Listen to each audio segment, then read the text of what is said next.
আমি নিজের এটাকে বিচার করেছি নিজের মনে, সঠিক নাও হতে পারে আবার হতেও পারে। আচ্ছা, কুকুরের বাচ্চা কটা করে হয়? 4টা 5টা। এখন কিলবিল করছে সব জায়গাতে। 6টাও হয়। তাহলে একজনের যদি 6টা হয় তো গায়ে কত থাকে, তাদের কত হচ্ছে? কিন্তু কুকুরের বাচ্চা যদি গুনতে যাওয়া যায়, একটা গায়ে 1000 পূজাতে পারবে না। 1000টা কুকুর, যার 6টা করে বাচ্চা হয়, মোটামুটি গ্রাম ভর্তি হয়ে যাওয়ার কথা, কিন্তু 1000 পূজাতে পারবেন না এই গ্রামটাতে বাগিচাপুরে। কিন্তু বাগিচাপুরে যদি ছাগল পূজা যায় 1000 পার হয়ে যাবে, না হলে কাছাকাছি যাবে। জি, কিন্তু আর একটা বাচ্চা, এক ছাগলের একটা বাচ্চা হলে বাড়ির মালিক খুশি, 2টা হলে পরিবার খুশি, 3টা হলে গ্রামবাসী খুশি। ভাই একটা বাচ্চা দিও তোমার, বড় জাতের ছাগল, প্রতিবেশী খুশি। কিন্তু আর 6টা, এর একটা। আমি বললাম, ওরে ছাগল, ব্যাপারটা কি? তোর একটা বাচ্চা কিন্তু সবারই ঘরে কম বেশি তোকে দেখতে পাওয়া যায়। তোকে খ্রিস্টানেও ছাড়ে না কেটে খায়, তোকে হিন্দুতেও ছাড়ে না কেটে খায়, তোকে মুসলমানেও ছাড়ে না কেটে খায়, সারা জাহানের লোক তোকে খায়। তারপরেও তোর বিলীন হয়ে যাস না। একটা বাচ্চাতে এত বরকত কি করে হয়? তো ছাগল জবানে হাল দ্বারা বলতে আছে, শুনে রাখো, আমি আল্লাহর রাস্তায় গলা পাঠিয়ে দিয়েছি। আমি আল্লাহর রাস্তায় গলা পাঠিয়ে দিয়েছি, আর কুরবানি হওয়ার জন্য, আল্লাহর রাস্তায় জিন্দেগিকে নিছাওয়ার করার জন্য আল্লাহ পাক আমাদের জাতে বরকত দান করে দিয়েছেন। সুবহানাল্লাহ। যদি আল্লাহর রাস্তায় নিছাওয়ার করলে যাতে বরকত আসে, তো আপনি আমি যদি 5 ওয়াক্ত নামাজে সময় দিয়ে দিই, তো আপনার আমার হায়াতে বরকত হবে না? সুবহানাল্লাহ। আপনি আরেকটা জিনিস দেখেন, সারা জাহানে যত বংশ আছে, সাইয়্যেদজাদা শেষ হয়ে যাওয়ার কথা, কিন্তু ইমামে হুসাইন কারবালায় কুরবানি হলেন।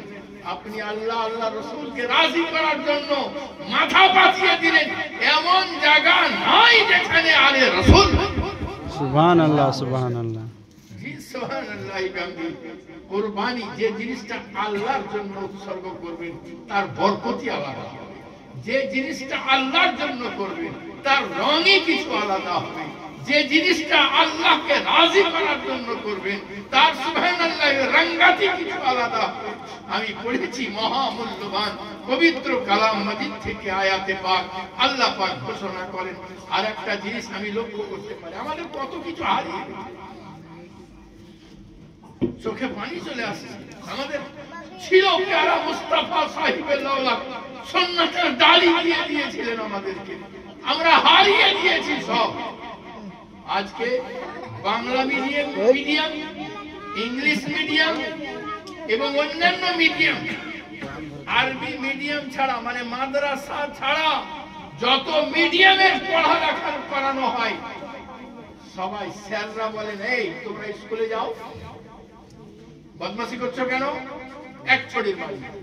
কিন্তু আমি প্রায় লক্ষ্য করছি, এটা আমি কোন আলিমের দিনের বদনাম করছি না, আমি আমার বাপজানদেরকে, ভাইদেরকে, আমার প্রাণের কলিজার টুকরাদের কাছে আমার আবেদন করছি। হ্যাঁ, লোকে সমালোচনা করছে যে মাদ্রাসাতে যখন ছাত্রকে ওস্তাদ পড়াইছে, তো পড়ানোর টাইমে বলছে, ওবে তোর পড়া হয়েছে? আপনি লক্ষ্য করবেন, কিন্তু টিচিংটা কিন্তু অন্যভাবে তাকে দিতে হবে। তিনি তো আরো উন্নত, স্কুল কলেজের প্রফেসরের চাইতেও তিনি উন্নত। তিনি ছাত্রদেরকে আপনি করে কথা বলেন, মারতে হয় মারবেন, কিন্তু দেখা গেল গালি গালাজ দিয়ে পড়ানো হয়। একজন মারা গেছেন, আমি নিজের কানে শুনেছি, তিনি মারা গেছেন, তার নাম করছি না। তো উনি বহুর ভাইকে যা বলে তাই বলি বলতেন, এই পড়া করিস না কেন? আমি সকলকে এই মিডিয়ার মাধ্যমে করো জোরে অনুরোধ করি, হে সুযোগ্য সুদক্ষ বিজ্ঞ ওলামায়ে দ্বীন, আপনারা মাদ্রাসা ছাত্রদেরকে সুন্দর টিচিং দেন, যেন এরা পরবর্তীতে সুযোগ্য সুদক্ষ বিজ্ঞ আলিম হয় এবং সুন্দর করে মানুষকে পড়ায়। সুবহানাল্লাহ। আজ বক্তা আলেম প্রচুর হয়ে গেছে, আজ শিক্ষক আলেম কম হয়েছে। আপনাদের কাছে অনুরোধ, এমন শিক্ষা দেন যেন শিক্ষক আলেম বেশি হয়ে যায়।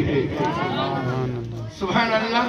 আল্লাহ জানি, যদিও আমার এটা বক্তব্যের পয়েন্ট নাই, তবে মনের ক্ষোভ ছিল, মনের ভিতরে ছিল, তাই বলে ফেললাম। সুবহানাল্লাহ। আমি পড়েছি মহামূল্যবান পবিত্র কালাম মাজিদ থেকে আয়াতে পাক, ইয়া আইয়ুহাল্লাযীনা আমানুত্তাকুল্লাহ, হে ঈমানওয়ালা, আল্লাহকে ভয় করো। সুবহানাল্লাহি ওয়া বিহামদিহি।